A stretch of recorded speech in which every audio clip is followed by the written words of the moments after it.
അല്ല, എനിക്ക് കാലാകാലങ്ങളായി ചെയ്തു വന്നതിൽ നിന്ന് ഞാൻ മനസ്സിലാക്കുന്ന ഒരു ചേഞ്ച് എന്ന് പറയുന്നത് എനിക്ക് സ്ക്രിപ്റ്റ് വായിക്കാൻ കിട്ടുന്നുണ്ട് എന്നുള്ളതാണ്. അയ്യടാ.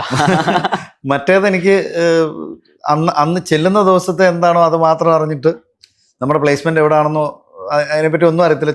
ഇതാണ് ഇന്ന് ചെയ്യേണ്ട പരിപാടി ഇതാണെന്ന് പറഞ്ഞിട്ട് 2-3 സീനുള്ള പടങ്ങളിലൊക്കെ അങ്ങനെയാണല്ലോ പരിപാടി നടക്കുക. ഇപ്പം കുറച്ച് ലെങ്ത് കൂടിയപ്പോൾ സ്ക്രിപ്റ്റ് വായിക്കാൻ കിട്ടുന്നുണ്ട്. സ്ക്രിപ്റ്റ് വായിക്കുന്നുണ്ടെങ്കിൽ മൊത്തത്തിൽ കഥ നമുക്ക് മനസ്സിലാക്കാൻ പറ്റുന്നുണ്ട്. പിന്നത്തെ സംശയങ്ങൾ സംവിധായകരോട് ചോദിച്ച് മനസ്സിലാക്കി ക്ലാരിറ്റി വരുത്തുക എന്നുള്ളതാണ് ഞാൻ ചെയ്യുന്ന ഒരു എക്സസൈസ്.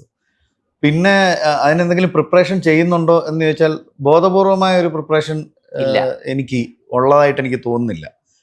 എന്തെങ്കിലും ചേഞ്ച് വരുന്നുണ്ടെന്നുണ്ടെങ്കിൽ ഞാൻ പോലും അറിയാതെ നടക്കുന്നൊരു പ്രോസസ്സാണ്. അത് ഞാൻ എത്ര നന്നായിട്ട് ഇതിനെ മനസ്സിലാക്കിയിട്ടുണ്ടോ അത്രയും നന്നായിട്ട് എനിക്കത് ചെയ്യാൻ പറ്റും. അപ്പം ഞാൻ എൻ്റെ സംശയങ്ങളും സിനിമയുടെ കഥയിലെ സംശയങ്ങൾ മാത്രമല്ല, സിനിമയ്ക്കൊരു മീറ്ററുണ്ട്.